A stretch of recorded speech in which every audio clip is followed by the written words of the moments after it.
Deuteronômio, capítulo 17, do versículo 1 ao versículo 7. Eu farei a leitura, os irmãos prestem atenção, diz assim: Não sacrificarás ao Senhor teu Deus novilho ou ovelha em que haja imperfeição ou algum defeito grave, pois é abominação ao Senhor teu Deus.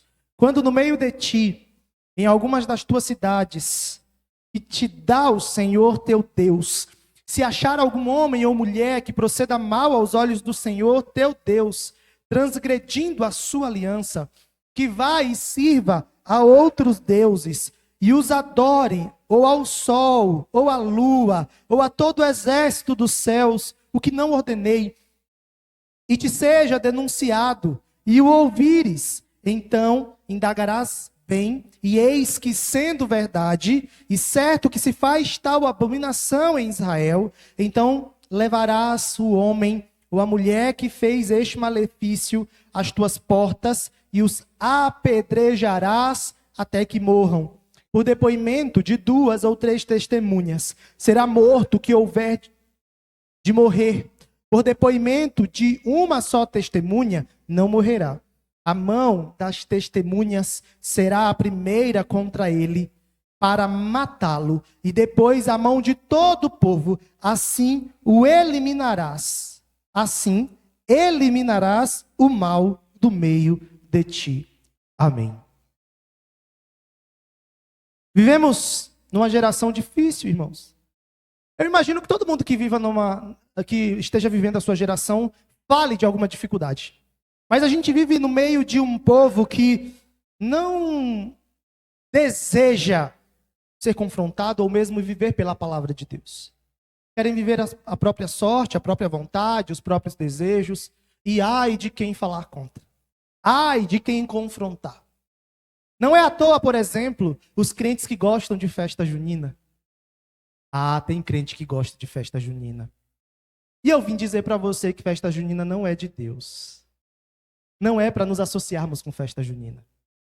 As pessoas dizem, festa junina é cultural. Não, irmãos. A cultura não é isenta de influência religiosa. A cultura também precisa ser avaliada à luz da palavra de Deus. Tanto é que esta é uma celebração católica de 3 santos. São João, Santo Antônio e São Pedro. Portanto, é sim uma celebração com total fundo religioso. Mas eu gosto só das comidas. Come em outra época, irmãos. Come fora da festa. Come em casa. Ainda mais em São Paulo. E você acha de tudo a hora que você quiser. Não existe essa desculpa de festa junina. Nós precisamos orientar os nossos filhos. Nós precisamos orientar os nossos de que esta é sim uma festa abominável para nós protestantes.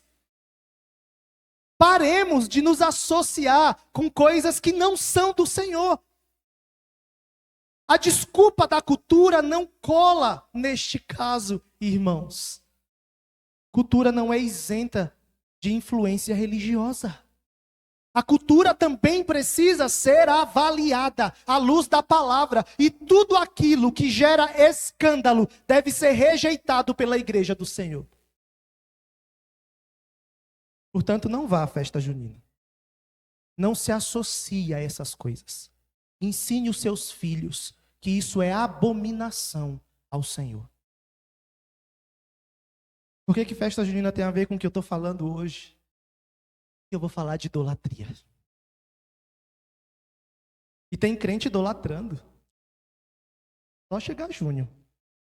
Tem crente ensinando o filho a idolatrar. No Antigo Testamento nós temos um estilo de culto. Um estilo de adoração ao Senhor. E esse estilo de culto aponta para quem Deus é, para a santidade de Deus, para a graça do Senhor no meio do povo. E é fato que esses princípios tidos no Antigo Testamento servem para nos nortear hoje. Eu não estou aqui dizendo que nós vamos pegar corneiros e carneiros e trazer aqui à frente, fazer sacrifícios de animais. Não é isso. Eu não estou te ensinando a fazer sacrifícios de animais, até porque nós sabemos que isso aqui foi cumprido em Jesus. Nós não precisamos desses sacrifícios mais. Jesus fez o sacrifício de uma vez por todas, tudo se cumpre em Cristo. Nós não precisamos sacrificar animais. Mas os princípios em torno da adoração a Deus expressa no Antigo Testamento servem sim para nós hoje. O estilo de culto do Antigo Testamento, os sacrifícios, os símbolos, tem sim princípios preciosos para nós, igreja do Senhor hoje. E quando eu leio esse texto, eu vejo dois princípios muito profundos e preciosos que norteiam a nossa vida. O primeiro deles é que nós devemos entregar a Deus o nosso melhor, irmãos. Aqui eu vejo claramente esse princípio. E olha o que eu estou dizendo: entregar a Deus o nosso melhor, não aos ídolos. Ah, mas o nosso melhor só vai ser aceito. A gente pode fazer o melhor possível. Sem Cristo não vai a lugar nenhum. É verdade. Fazer o nosso melhor não anula a necessidade da graça do Senhor, do sangue de Jesus, que nos purifica de todo pecado e nos torna aceitáveis diante de Deus. Mas o fato de eu ser salvo em Jesus, o fato de eu ser servo de Cristo Jesus, salvo no Senhor, me compele a viver fazendo e buscando, ou buscando fazer o melhor para o Senhor. Ah, porque eu sou crente, já sou salvo, isso significa que eu não preciso fazer absolutamente nada mais. Não é assim, irmãos. O Senhor nos ensina a adorá-lo, a servi-lo, e a fazer isso com o melhor que nós temos. Não era qualquer animal que devia ser entregue, e é fato que o melhor é o próprio Cristo, que morreu na cruz. Mas nós adoramos ao Senhor mediante Jesus. Nós adoramos a Deus hoje. A nossa adoração deve ser repleta do melhor. A nossa adoração deve ser movida por esforço. O esforço necessário para entregar uma adoração bíblica e santa ao Senhor. Há critérios de como o Senhor deve ser adorado. Em Levítico, nós temos claras instruções de como as ofertas deveriam ser entregues a Deus, porque Ele se preocupa com o tipo de culto que nós entregamos a Ele. Tipo de culto não significa que exista uma forma exatamente descrita na palavra. Primeiro você faz isso, depois aquilo, como se todo mundo e todas as igrejas tivessem que seguir o mesmo esquema litúrgico. Não é essa a ideia. A ideia é que na palavra de Deus existem princípios para adoração. E nós temos que viver por esses princípios. Não se deve oferecer ao Senhor, no caso aqui do texto, um animal com defeito, considerado abominação ao Senhor. Uma lei que se refere a regulamentações quanto às primícias. Os versículos imediatamente precedentes, no capítulo anterior, como também as primícias não podiam ser defeituosas. Animais cegos, coxos. O animal deveria ser entregue sem defeito, até porque apontava para o próprio Cristo. Mas quando eu olho para esse texto, quando eu leio Deuteronômio, quando eu leio Levítico, eu consigo ver um Deus criterioso, cuidadoso quanto à adoração.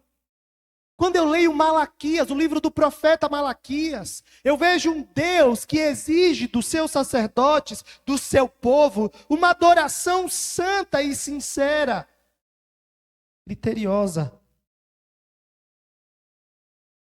Quando eu trago isso para nós ou para os nossos dias, mesmo não tendo que fazer sacrifícios mais, graças a Deus, isso se cumpre em Jesus, nós ainda temos que entregar a Deus o nosso melhor. E não se engane, a nossa adoração não começa aqui, ou às 6:30, quando chegamos ao culto. Nós passamos a vida adorando ao Senhor. E no dia do Senhor, muito mais. que é o dia reservado à adoração a Ele. É o dia que nós temos que acordar muito mais pensando em Deus. Ansiosos por nos reunirmos com a igreja do Senhor. Ansiosos por cantar louvores a Deus. Ansiosos para adorar a Deus. Para entregar uma adoração sincera a Ele. Defeituosa, sim, mas lavada e remida em Jesus. Mas as pessoas não querem mais entregar a Deus o melhor. Eles acreditam que Deus, ou melhor, que eles estão fazendo um favor a Deus, indo adorá-lo. Há muitos que acham que estão fazendo um favor a Deus, tirando 1h30, 2 horas do seu domingo para vir a um culto e servir ao Senhor. Ah, pronto, Deus, cheguei, estou aqui. Deixa eu fazer o meu favor a Ti. Há muitos que pensam que qualquer coisa para Deus é suficiente. Há aqueles que escolhem quando vão à igreja sem compromisso a Deus. Há aqueles que não têm compromisso com a palavra, não têm compromisso com a oração, não têm compromisso com a verdadeira adoração. Porque acham que estão fazendo um favor a Deus. Escolhem quantas vezes querem. Um domingo no mês é muito, então eu vou só no da Santa Ceia. 4 domingos, 5 domingos, terça-feira, reunião de oração. Ah, acordar cedo e abrir a Bíblia para orar. Botar meu joelho no chão. Abrir a Bíblia para ler e orar.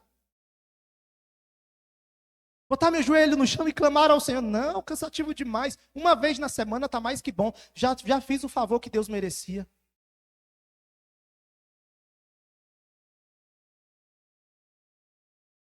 É nossa adoração, irmãos.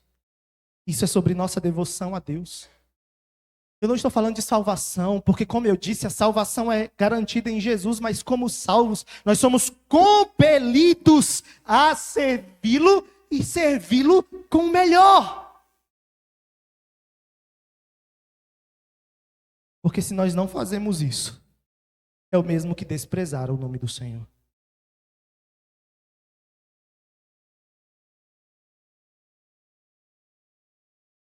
Eu não vou ler para ganhar um pouco de tempo, mas leia com calma depois. O livro do profeta Malaquias, capítulo 1, leia do versículo 1 ao versículo 14, você vai ver o que o povo estava fazendo, o que os sacerdotes estavam fazendo e os princípios de adoração que o Senhor passa ali. Princípios, eu disse. Eu não estou falando de regras de sacrifícios. Eu estou falando de princípios que regem a nossa vida como um todo e são confirmadas pelo Senhor Jesus. Eu estou falando de princípios que regem a nossa adoração, confirmadas e ampliadas por Jesus. Sabe por que a igreja é cheia de critérios? Sabe por que a Bíblia é cheia de critérios? Porque Deus é um Deus criterioso. Deus não está aqui para receber qualquer coisa de nós. Você não está fazendo um favor ao Senhor. Muito pelo contrário. Foi a graça do Senhor que te trouxe até aqui. As pessoas tratam a vida cristã como um sistema de programas. Eu vou para qual programa esta semana? Ah, tem na atividade da igreja isso ou aquilo. Eu vou escolher aquilo. E vivem a vida cristã como se fosse um programa de atividades. Ah, eu vou para a igreja, o jovem, né? Tá tão chato. A igreja não tem nada atrativo para mim. Irmãos, a Bíblia é o mais atrativo para nós. Abrir a Bíblia e lê-la deve ser mais que suficiente para nos alegrarmos no culto. Ouvir a palavra do Senhor. Sermos edificados como igreja pela palavra de Deus, já deveria ser extremamente atraente para todos nós. Deus não quer a nossa sobra. Deus não quer o nosso restinho de tempo. Deus não quer que você passe uma semana vivendo para si, se esquecendo dele e dê o resto, o que te sobra, para ele. Deus quer o teu melhor. Deus não quer o restinho da sua vida. Deixa eu completar certa idade para começar a fazer mais para o Senhor. Não, irmãos. O tempo é hoje. O melhor deve ser feito hoje. E o melhor com amor. Deus não quer uma parte da nossa vida. Deus não quer o quartinho dos fundos da nossa vida. Deus quer a casa inteira. Eu já citei essa ilustração algumas vezes aqui. Tem crentes que tratam a Deus como um quartinho dos fundos, em que ele vai lá no domingo e tira o pó. E o resto da semana, a parte que cabe à adoração ao Senhor fica de porta trancada.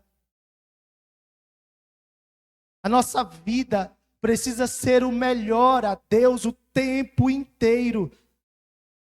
Tudo o que eu faço deve ser um ato de adoração a Deus e muito mais quando eu me reúno com a igreja para adorá-lo.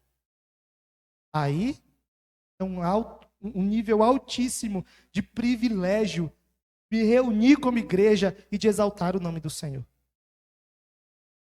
Esse é o primeiro princípio. O melhor.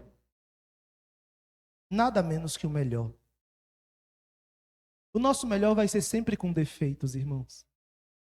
Porque nós somos pecadores. Mas é por isso que nós pregamos a graça. É por isso que nós pregamos um Cristo que morreu e ressuscitou. E através dele, o nosso melhor, mesmo com pecados e falhas e erros, é aceito diante do Pai. É mediante a obra de Jesus. Mas ele não quer menos que o nosso melhor. O segundo princípio é que nós devemos levar a sério o pecado da idolatria. O Senhor sempre deu instruções contra a idolatria. E o que é idolatria? Aquilo que colocamos no lugar do nosso Deus. Aquilo que colocamos no lugar do nosso Deus. Me responde, ou melhor, pensa aí. Onde estão os teus anseios? Lembra da que eu perguntei na liturgia? A frase: eu hoje ficaria realmente feliz, satisfeito, se... O que você responderia? Talvez aí esteja, dependendo da sua resposta, talvez aí esteja um ponto de idolatria. Porque a nossa satisfação precisa ser o Senhor. Eu faço outra pergunta. Para onde você foge quando está preocupado?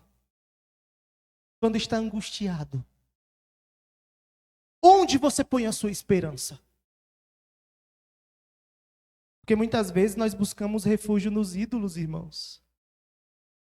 Amigos, trabalhos, hobbies, passeios, viagens. Estou tão angustiado, preciso viajar. Já ouviu isso? Estou tão agitado e preocupado, preciso viajar. Não. Você não precisa viajar. Você precisa de Cristo. Há muitos dentro da igreja fazendo coisas que são boas se tornarem ídolos. Porque ter amigos é bom, trabalhar é bom, passear é bom.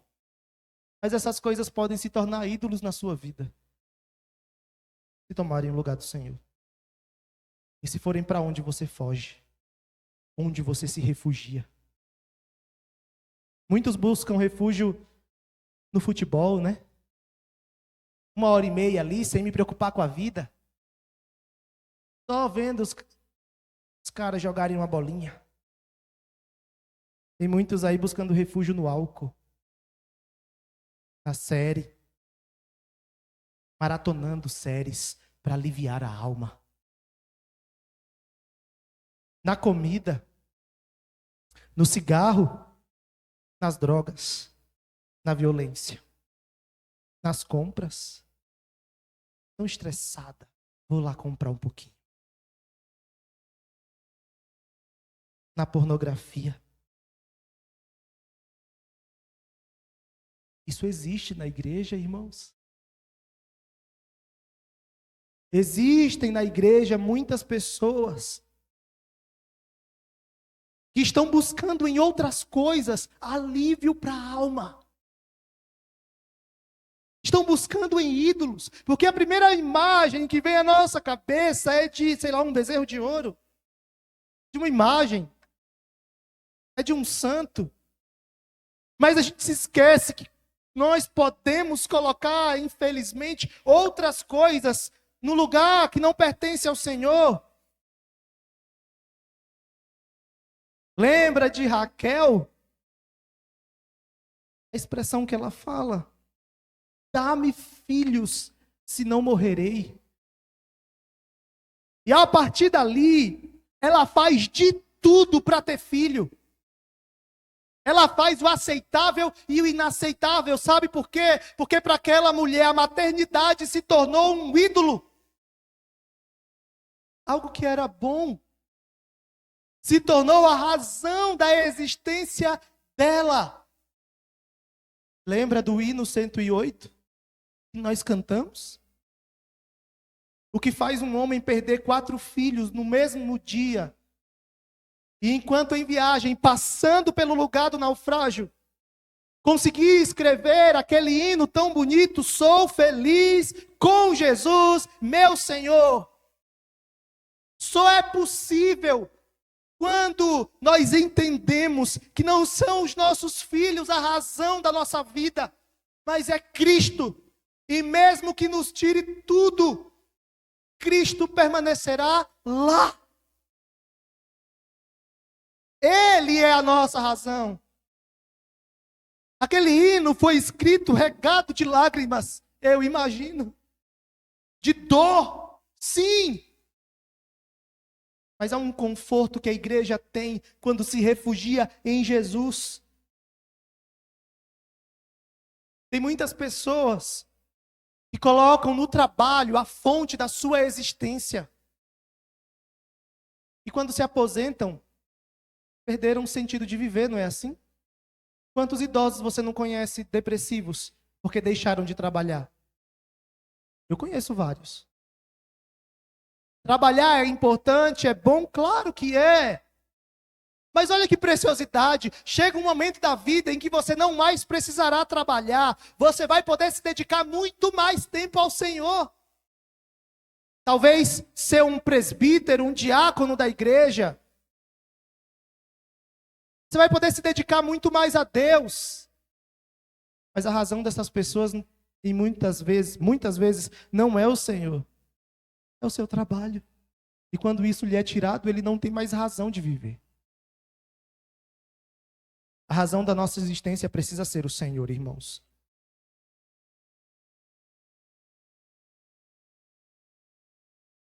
O que mais é importante para você hoje? O que é mais importante para você hoje? Para muitos, a beleza física é mais importante. E aí eu vou dizer para você, tem muitos lugares que as academias estão cheias, lotadas. E lotadas de crentes, inclusive. Ah, pastor, você é contra o pessoal ir para a academia? Não. O que eu estou dizendo? As academias estão lotadas e as reuniões de oração estão como, irmãos? Vazias. Eu fui para a academia um tempo, eu estou há 2 meses sem ir. E eu ia por questão de saúde. Parei de ir por outros motivos e pretendo voltar em algum momento. Sabe o que é interessante? Inúmeros jovens que dizem não ter tempo para a igreja e para servir ao Senhor, eu encontro na academia todo dia que eu ia. Todo dia que eu ia, eu via aqueles jovens lá da igreja presbiteriana e que nunca apareciam numa reunião de oração. E não tinham tempo para ir num pequeno grupo. E não tem tempo para orar. E não tem tempo para ler a Bíblia. Onde está a razão da vida desta pessoa? Ah, pastor, a academia é ruim. Eu disse que não, eu fazia e quero voltar. É bom para a saúde. Mas a sua saúde espiritual é muito mais importante. Tem muita gente que coloca a beleza como um ídolo na vida. Está lá procurando ser mais bonito, ser mais belo fisicamente, mas está feio, horrível espiritualmente. Eu fico imaginando se fosse possível nos olhar quanto à nossa beleza espiritual, ou quão belos estamos. Porque você chega fisicamente na igreja com a roupa de domingo à noite, que é diferente da roupa de domingo de manhã, né? Domingo de manhã, vem descabelado, vem todo desajeitado, vem com a roupa que tá, vem para a igreja. Aí domingo à noite põe aquela roupa que você fala, nossa, nem parece a mesma pessoa de manhã. A beleza, você consegue ver. Você consegue dizer hoje está mais bonito do que ontem, ou agora à noite está mais bonito do que de manhã. Se fosse possível ver espiritualmente, irmãos. Já imaginou? Houvesse algo espiritual que você pudesse ver para detectar quão bela aquela pessoa está.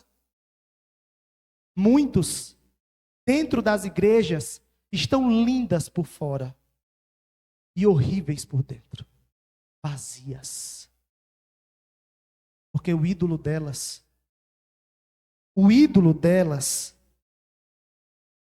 é a beleza.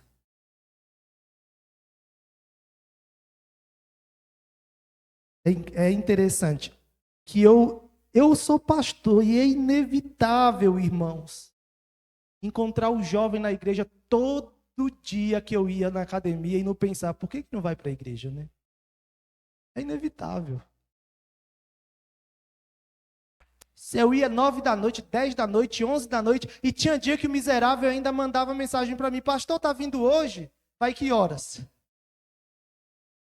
Eu pensava, meu Deus, o que eu respondo agora? Ele super gentil, querendo malhar comigo.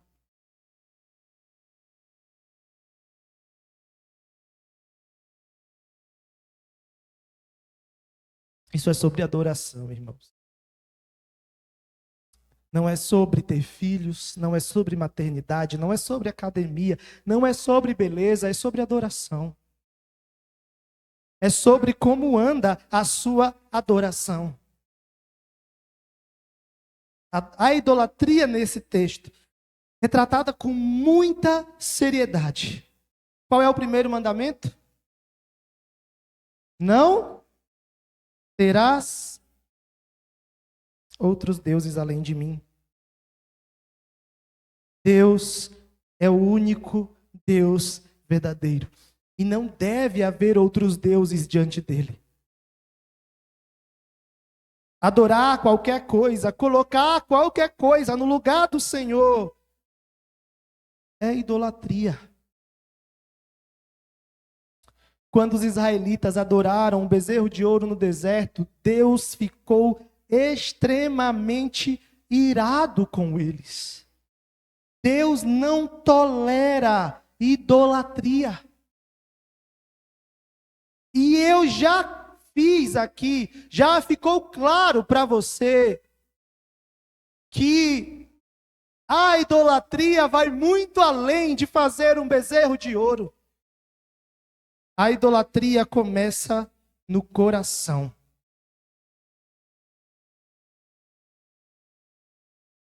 Abre Ezequiel capítulo 14.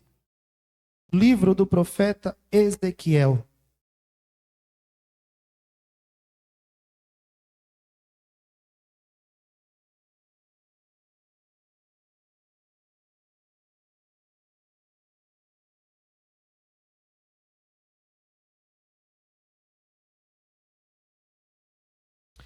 Ezequiel capítulo 14, nós vamos ler juntos o versículo 3. Ezequiel capítulo 14, nós vamos ler juntos o versículo 3, todos juntos. Filho do homem, estes homens, dentro do seu coração, tropeço para a iniquidade que sempre tem eles diante de si.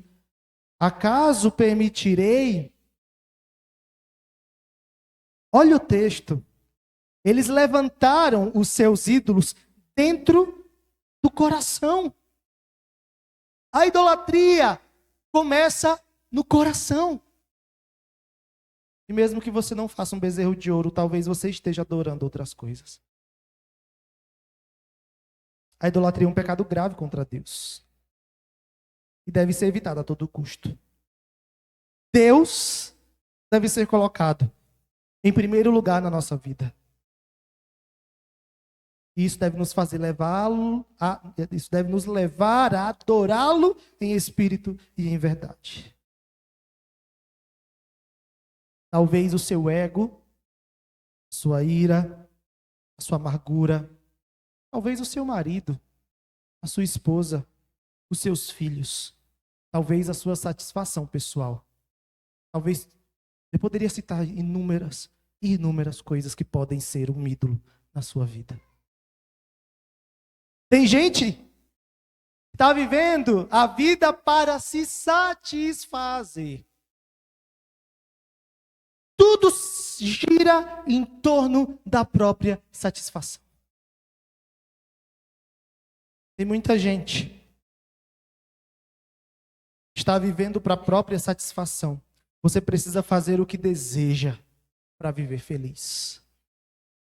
Talvez a satisfação para você seja assim, um ídolo. Talvez as mídias sociais, o celular. O celular, ele cumpre um objetivo muito claro. O mais básico deles é deixar claro para todo mundo que não é falta de tempo, é falta de vontade. E é interessante que o celular hoje em dia dá um resumo da sua semana. Você recebe isso lá? Que para mim aparece, resumo da semana. E aí aparece o resumo em horas, de quantas horas por dia você usou o seu celular. Se você nunca viu isso, tem aí. E tem horas por aplicativo. Facebook, tantas horas. Tantos minutos. Instagram, tantas horas. Talvez você tenha medo de olhar, né? Talvez você tenha desabilitado por medo de olhar quantas horas você fica no celular. É muito claro que a ausência de serviço real a Deus não é falta de tempo, é falta de vontade. Porque aquilo que você tem vontade, você faz. Você move céus e terra e faz. No fim das contas, talvez estejamos aí vivendo, idolatrando o celular. Eu dou aula, né? Os irmãos sabem. E eu pego os celulares para prova. Eu peço que coloquem na mesa. Põe na minha mesa todos os celulares. Semana passada, uma aluna disse assim: professor, ela veio até a minha mesa, para os irmãos entenderem, pegou o celular dela e começou a mexer em pé do meu lado. E eu disse: guarda o celular. Mas eu estou aqui do seu lado. Guarda o celular. Ou sai da sala. Aí ela disse: mas o celular é a minha vida. É parte de mim. As pessoas estão assim hoje em dia, irmãos. Tira o celular de um adolescente. Deixa uma semana sem. Eu não vou falar nem dos adolescentes. Fica uma semana sem celular.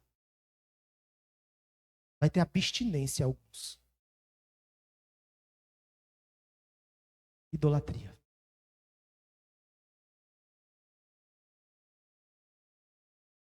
O que é mais importante para você?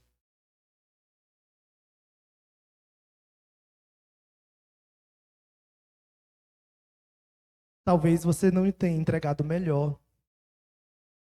Faça o melhor. Deus não quer menos que o melhor. Talvez o seu coração esteja repleto de ídolos. Abandone-os. Porque Deus não divide a sua glória. com ninguém. Amém.